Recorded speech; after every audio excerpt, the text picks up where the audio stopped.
On est en juillet 2025 et l'ambiance politique autour de l'immigration aux États-Unis a complètement changé. Ce que vous voyez aux infos en France ou au Canada et ailleurs, ce n'est pas exagéré. Les agents de la douane américaine ou CBP, que ce soit aux frontières terrestres ou dans les aéroports, sont devenus beaucoup plus stricts. C'est à cause de la nouvelle administration et les nouvelles consignes mises en place pour limiter les entrées. Même pour les résidents permanents et les détenteurs de cartes vertes. Oui, malheureusement, tout ça se passe en temps réel et ça touche des vraies personnes.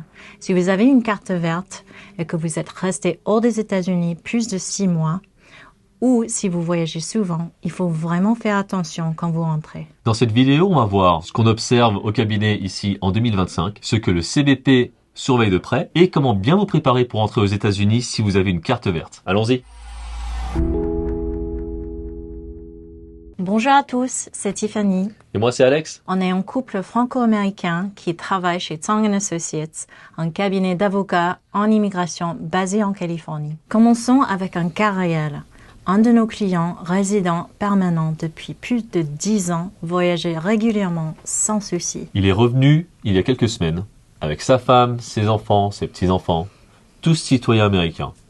Et tout le monde a pu rentrer, sauf lui. Le CBP lui a confisqué sa carte verte et lui a refusé l'entrée. Il a été transféré à ICE et placé en détention. Il est resté bloqué plus de 36 heures, sans vêtements propres, sans nourriture et sans ses médicaments. C'était un homme âgé de 67 ans. Alors, pourquoi ils lui ont pris sa carte verte? Malheureusement, il avait dans son dossier une vieille accusation criminelle, classée il y a plus de 10 ans. Le dossier était tellement ancien que tout avait été détruit. Ni le gouvernement, ni la famille n'avaient les papiers. Même pas le numéro d'affaires. Mais ça n'a pas empêché le CBP de l'utiliser contre lui. Et pourtant, il avait voyagé sans problème pendant 10 ans. Et cette fois-ci, non. Et c'est juste un exemple parmi beaucoup d'autres. Alors, pourquoi ça arrive? À chaque fois qu'un résident permanent quitte les États-Unis, puis revient, le CBP peut considérer qu'il redemande l'autorisation de rentrer.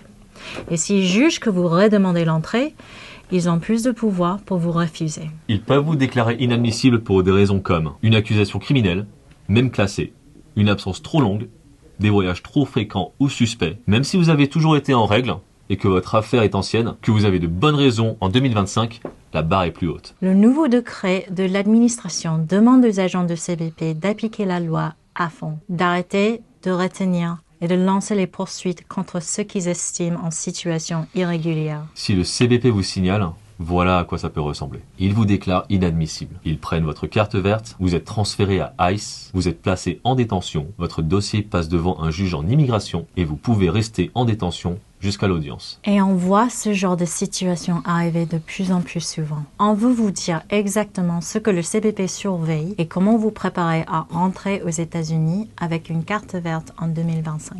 Donc, quelles sont les tendances qu'on voit en ce moment aux frontières et dans les aéroports? Déjà, c'est beaucoup plus strict. Même les absences courtes, si elles sont fréquentes, peuvent poser problème. Les nouvelles directives ont mené à plus de cartes vertes confisquées. Tout récemment, le site officiel du CBP a été remis à jour. À partir de maintenant, si vous quittez les États-Unis pendant plus de 180 jours, vous serez soumis à de nouvelles règles d'inspection et cette règle sera bel et bien appliquée. Donc, si c'est votre cas, ne soyez pas surpris s'ils vous envoient en secondaire. Aux yeux de la loi, c'est comme si vous demandiez une nouvelle admission sur le territoire, comme si c'était votre toute première entrée. Qu'est-ce que vous pouvez faire pour bien vous préparer? Numéro 1. Préparez vos documents. Si vous avez été arrêté ou accusé, même si ça a été classé, apportez les documents officiels du tribunal. Ayez-les sur vous, mais ne les montrez que si on vous les demande. Numéro 2.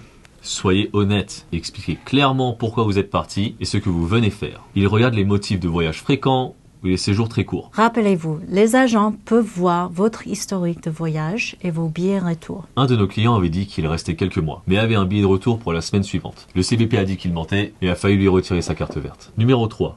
Soyez prêt à expliquer vos absences. Si vous êtes resté 3, 6 mois ou plus hors du pays, on va forcément vous demander pourquoi. Il faut que votre raison soit clairement temporaire. Par exemple, urgence médicale, aider un proche ou travailler à l'étranger. Évitez surtout de dire des choses comme oh, « les États-Unis sont trop violents, trop chers, trop fous, à cause de Trump ». Ce genre de commentaires ne joue pas du tout en votre faveur. Ça donne l'impression que vous êtes anti-américain. Numéro 4. Ne paniquez pas. Votre attitude compte. Les agents jugent autant vos réponses que votre comportement. Ils veulent voir des personnes respectueuses, honnêtes et calmes. Évitez de bégayer ou de paniquer. Comment ils vous évaluent? Les 90 premières secondes sont décisives. Ils vous posent des questions simples pour tester votre réaction. Ils peuvent regarder vos papiers, votre téléphone, votre pièce d'identité, etc. Mais restez calme. Ce qu'il ne faut surtout pas faire, c'est de crier, être agressif ou au contraire montrer que vous doutez. N'oubliez pas, tout ce que vous dites peut être retenu contre vous, même sans procès, ni condamnation. Si l'agent trouve quelque chose de suspect sur votre téléphone ou si vous vous exprimez mal, il peut vous juger inadmissible et vous détenir. Faites vraiment attention à ce que vous dites et à ce qu'il y a sur votre téléphone. Malheureusement, si vous paraissez suspect, vous pouvez être envoyé en inspection secondaire. En inspection secondaire, ils regardent votre dossier plus en détail. Ils peuvent confisquer votre carte verte, vous envoyer en inspection différée ou vous remettre à ICE. Pour vous aider, on va publier d'autres vidéos sur notre chaîne sur ce qui peut arriver si votre carte verte est confisquée, des témoignages des clients, des exemples de questions-réponses et comment vous préparer pour votre entretien de retour. Si votre dossier est vraiment compliqué et que vous avez besoin d'un accompagnement juridique, on peut organiser un rendez-vous privé en tête-à-tête avec un agent du CBP juste après votre arrivée. Comme ça, vous n'attendez pas en ligne avec un millier d'autres passagers pour ensuite être envoyé en secondaire et interrogé dans l'urgence. On envoie vos documents à l'avance au CBP, donc vous bénéficiez d'un traitement plus privé, plus personnalisé. Et dans les cas vraiment graves, vous pouvez aussi demander un accompagnement de Joseph Tang, notre avocat principal. Il vous attendra directement à l'aéroport et ira avec vous voir l'agent. Mais on vous les recommande uniquement si vous en avez vraiment besoin. Par exemple, si vous êtes resté plus de 2 ans hors du pays, sans permis de retour, ou si vous avez déjà été averti par le CBP. Ne faites pas d'improvisation avec le CBP. Préparez une explication claire, honnête de votre voyage. Restez calme. Les agents américains ne tolèrent pas qu'on leur tienne tête.